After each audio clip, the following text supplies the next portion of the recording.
विद्यार्थी मित्रांनो नमस्कार. मी प्राध्यापक डॉक्टर निलेश लोंढे आणि आपण शब्दांच्या जाती या विभागाच्या अंतर्गत अविकारी शब्द प्रकारामध्ये आज आपण उभयान्वयी अव्यय हा घटक पाहणार आहोत. उभयान्वयी अव्यय हा ज्याला आपण खरा अविकारी शब्द प्रकार असं म्हणू शकतो, अशा प्रकारची ही एक शब्दांचा गट आहे जो की भाषेमध्ये विशिष्ट काम करण्यासाठी, एक व्याकरणिक कार्य करण्यासाठी वापरला जातो. आपले हे जे व्हिडिओज आहेत किंवा ही जी सिरीज आहे, आपण जी शब्दांचे प्रकारांचं किंवा शब्दांच्या जातीचं हे जे आपण विश्लेषण करत आहोत, हे परिचयपर आहेत. म्हणजे BA MA या वर्गातल्या ज्या विद्यार्थ्यांना शब्दांच्या प्रकारांविषयी प्रारंभिक ज्ञान हवं आहे त्यांच्यासाठी हे सिरीज आहे. आणि यांची जी सराव करायचा आहे याच्यासाठी आपण सरावासाठी गुगल फॉर्म एक खाली दिलेला आहे, ज्यामध्ये की प्रश्न विचारले गेलेले आहेत. तर ते भरून आपल्याला किती याच्यातलं समजलेलं आहे हे आपण तपासून पाहू शकतो.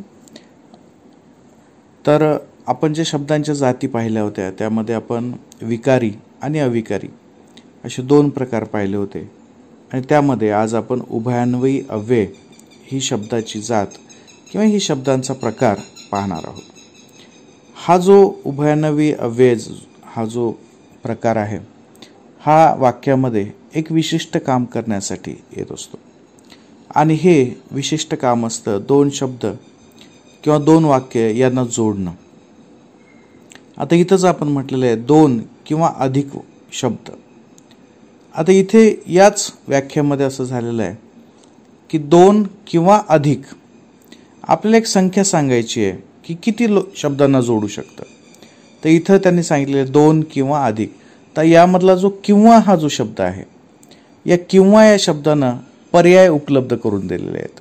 म्हणजे एकीकडे दोन ही संख्या आहे आणि दुसरीकडे अधिक त्याच्यापेक्षा जास्त अशी एक संख्या आहे आणि त्याला आपण किंवानं एक पर्यायी व्यवस्था निर्माण करून दिलेली आहे.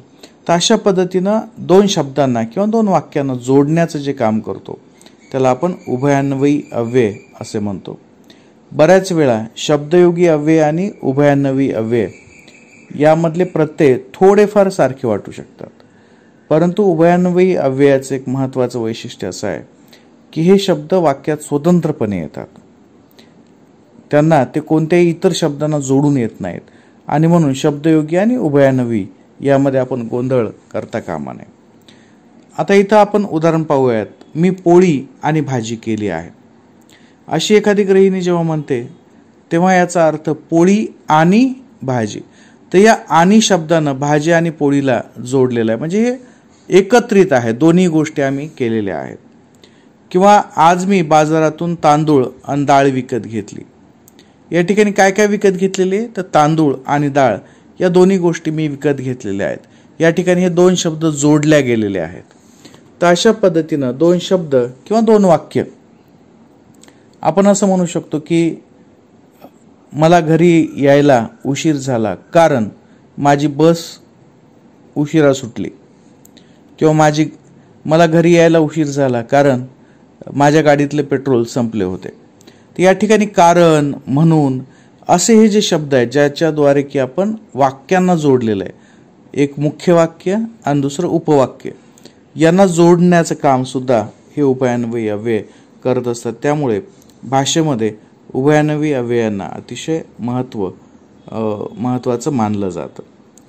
या उभयान्वयी अव्ययामध्ये एक आणखीन जर आपण उदाहरण पाहिलं तर आपण असं म्हणू शकतो की पावसाला सुरुवात झाली आणि मोर नाचायला लागला. या ठिकाणी आणि हा शब्द आलेला आहे. शाळेची घंटा वाजली आणि मुलांचा किलबिलाट सुरू झाला. अन हा शब्द आहे. कल्पनाने सराव केला म्हणून ती पहिली आली. आता या ठिकाणी म्हणून हा शब्द जो आहे तो उभयान्वयी अव्ययाचा प्रकार आहे. पहिलं जे वाक्य आहे कल्पनाने सराव केला, तर हे त्याचं मूळ आहे आणि म्हणून त्याचे परिणाम आपल्याला सांगितला गेलेला आहे की ही पहिली आली. तर अशा पद्धतीनं हे जे उभयान्वयी अव्यय आहेत हे दोन शब्दांना किंवा दोन वाक्यांना जोडण्याचं काम करतात. आता हे जे उभयान्वयी अव्यय आहेत हे वाक्यात इतर काम करत नाहीत. इतर काम करत नाहीत याचा अर्थ ते काळ दर्शवित नाहीत किंवा ते वचन करता किती एकवचनीय अनेकवचनीय आहे हे दर्शवित नाहीत किंवा त्यांना प्रत्यय किंवा उपसर्ग देखील लागत नाहीत किंवा क्रियापदाशी संबंधित किंवा जे प्रयोग विचार जो आपण म्हणतो म्हणजे कर्ता कर्म क्रियापद याची जुळवणी कशी आहे याच्याशी सुद्धा यांचा काहीही संबंध नसतो. यांचा संबंध फक्त काय आहे तर दोन शब्दांना किंवा दोन वाक्यांना जोडणं आणि त्यांच्यातला परस्पर संबंध स्पष्ट करणं. त्यामुळे ही खरी अव्यय आहेत असं सुद्धा मानलं जातं. आता भाषेमध्ये दोन शब्दांना किंवा दोन वाक्यांना जोडण्याचं काम करणारी काही इतर शब्द सुद्धा आहेत. म्हणजे इथं आपण उदाहरण म्हणून पाहू शकतो जसा आणि तसा हे दोन शब्द आहेत. म्हणजे जसे काम असेल तसे पैसे असतील किंवा जितका शिकलेला असेल तितकी त्याला मोठी नोकरी लागलेली असेल. जिथे तू जाशील तिथे मी असेल.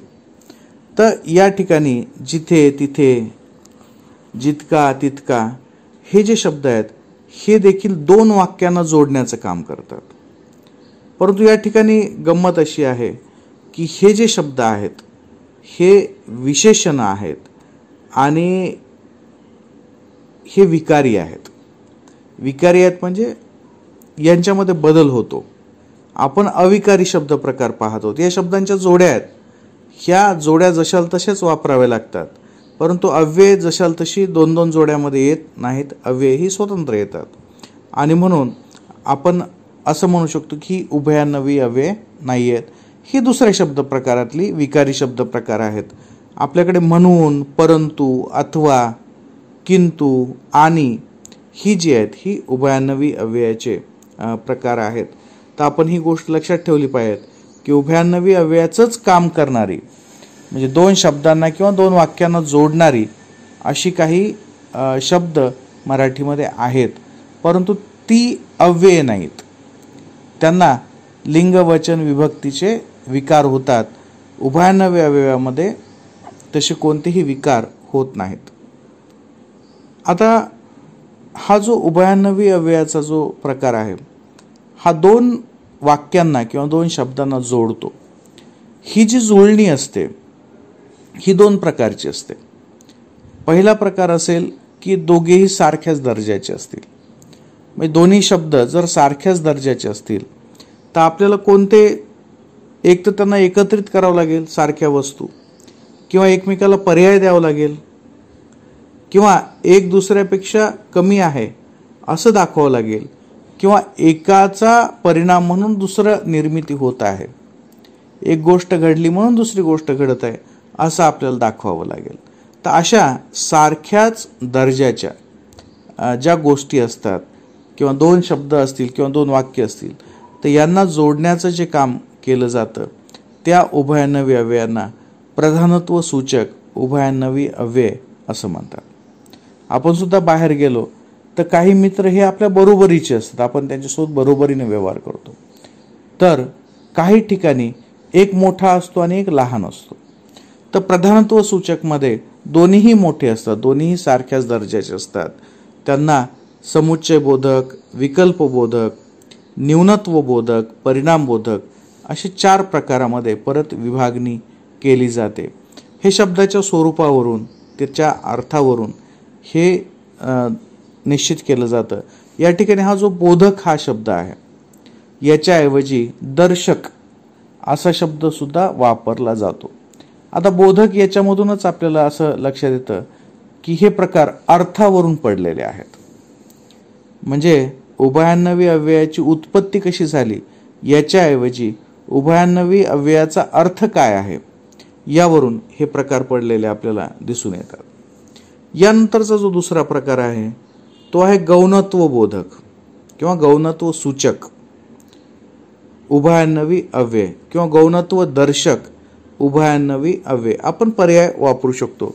परंतु गौणत्व याचा अर्थ काय की जेव्हा एक शब्द जो आहे दोन शब्दापैकी, आता हे उभयान्वये दोन शब्दांना जोडतं, तर त्यापैकी एक शब्द जर महत्त्वाचा असेल, मोठा असेल, परिणामकारक असेल आणि त्याच्या तुलनेत दुसरं वाक्य किंवा दुसरा शब्द हा कमी दर्जाचा असेल किंवा त्याच्यापेक्षा याचा अर्थदृष्ट्या जे महत्त्व आहे ते कमी असेल, तर त्याला आपण गौणत्व सूचक किंवा गौणत्व बोधक उभयान्वयी अव्यय असं म्हणू शकतो. आता याच्यामध्ये पहिला जो प्रकार आहे तो स्वरूप बोधक. स्वरूप बोधक म्हणजे एखाद्या गोष्टीचं विश्लेषण करणं. एखाद्या गोष्टीचं पहिला जो शब्द आलेला आहे त्याचं स्वरूप विश्लेषित करण्यासाठी जर दुसरं वाक्य किंवा शब्द आला असेल तर त्याला स्वरूप बोधक असं म्हटलं जातं. अशाच पद्धतीने कारण बोधक किंवा कारण सूचक, पहिल्या वाक्याचं किंवा पहिल्या शब्दाचं जे कारण आहे, घडण्यामागचं जे कारण आहे, ते जर विश्लेषणात्मक स्वरूपात दुसऱ्या प्रकारामध्ये दिलं जात असेल तर त्याला कारण बोधक असं म्हटलं जातं. त्याच पद्धतीनं उद्देशबोधक, एका वाक्याचा उद्देश दुसऱ्या वाक्यामध्ये स्पष्ट करणे, आणि संकेतबोधक, संकेत विश्लेषित करून सांगणे. अशा पद्धतीनं एक वाक्य किंवा पहिला जो शब्द असेल, पहिला किंवा दुसरा, एक दोन जोडीपैकी एक जो असतो तो महत्त्वाचा असतो आणि त्याचं विश्लेषण करण्यासाठी, त्याचं अधिक माहिती देण्यासाठी गौणत्व सूचक असा दुसरा एक पर्याय किंवा दुसरा शब्द हा काम करत असतो. अशा या उभयान्वयी अव्ययाला गौणत्व सूचक उभयान्वयी अव्यय असे म्हटले जाते. आता प्रधानत्व सूचक याच्यामध्ये समजा मी पोळी आणि भाजी केली आहे हे शब्द आहे, किंवा पावसाची सुरुवात झाली आणि मोर नाचायला लागला, तर आणि अन हे जे शब्द आहेत हे आहेत प्रधानत्व सूचक उभयान्वयी अव्ययाचे उदाहरणं आहेत. यामध्ये दोन्हीही जी वाक्य आहेत ती स्वतंत्र दर्जाची असतात आणि समान असतात, त्यामुळे ती एकमेकावर अवलंबून नसतात.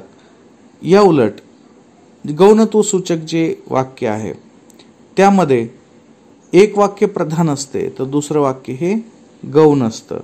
त्याला म्हणून, म्हणजे, की आपण इथं स्वरूप बोधक उभयान्वयी अव्ययाचं उदाहरण आपण पाहू शकतो. तर अशा पद्धतीनं उभयान्वयी अव्ययाचे हे प्रकार आपण समजून घेतले पाहिजेत. उभयान्वयी अव्यय हे वाक्यामध्ये किंवा एकंदरीत भाषेमध्ये स्वतंत्रपणे येतात. ही अव्यय अतिशय महत्त्वाची असतात, कारण की यावरून आपल्याला दोन शब्दांमध्ये असलेला संबंध लक्षात येतो. दोन वाक्य जी जोडली जातात, एक मुख्य वाक्य असतं आणि दुसरं उपवाक्य असतं किंवा मिश्र वाक्य असेल, या वाक्यांमध्ये जो परस्पर संबंध आहे तो समजून घेण्यासाठी उभयान्वयी अव्यय हे अतिशय आवश्यक असं मानलं जातं.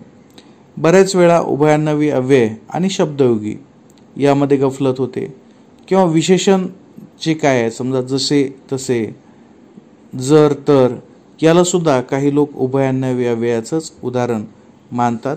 तर सगळ्यात महत्त्वाची गोष्ट म्हणजे ते अव्यय असणं. अव्ययाचा अर्थ कोणत्याही परिस्थितीमध्ये त्यामध्ये बदल न होणं. आपण आणि हा शब्द वापरतो, म्हणून हा शब्द वापरतो, किंवा म्हणजे हा शब्द वापरतो, व हा शब्द वापरतो, किंतु, परंतु हे जे शब्द वापरतो हे शब्द वाक्यांना आणि शब्दांना जोडण्याचं काम करतात. त्यामुळे उभयान्वयी अव्यय हे स्वतंत्रपणे भाषेमध्ये वापरले जातात आणि त्यांचा वापर जो आहे हा अर्थदृष्ट्या लक्षात घेऊन त्यांचे उपप्रकार शोधले जातात. तर अशा पद्धतीनं हा एक उभयान्वयी अव्ययाचा एक अतिशय महत्त्वाचा असा एक गट मराठी भाषेमध्ये आहे. याची संख्या त्या मानानं कमी आहे. एकंदरीतच हे जे अव्यय असतात यांची संख्या ही भाषेमध्ये कमी असते आणि त्यामुळे समजून घेणं, लक्षात ठेवणं अतिशय आवश्यक आहे. उभयान्वयी अव्ययाचे लेखन करत असताना बऱ्याच वेळेस गफलती होतात, कारण की उभयान्वयी अव्यय ही बहुतांश करून तत्सम शब्दापासून आलेली आहेत आणि ही अव्यय ऱ्हस्व स्वरूपात लिहिली जातात. समजा आणि हा शब्द आहे, तर आणि हा शब्दाची नी ची जी वेलांटी आहे ती आपण पाहतो की ती ऱ्हस्व आहे. परंतु हा शब्द आहे, परंतु हा शब्दाची जी उकार आहे शेवटचा तूचा, तो सुद्धा काय आहे, ऱ्हस्व आहे. तर अशा पद्धतीनं उभयान्वयी अव्ययाचं जे लेखन आहे ते करत असताना आपण ते मुळाप्रमाणे केलं पाहिजेत, तरच आपला लेखन जे आहे ते निर्दोष होतं. तर अशा पद्धतीनं एक अव्ययामधला प्रकार परिचयात्मक स्वरूपात आपण पाहिला. आज आपण इथेच थांबूयात. धन्यवाद.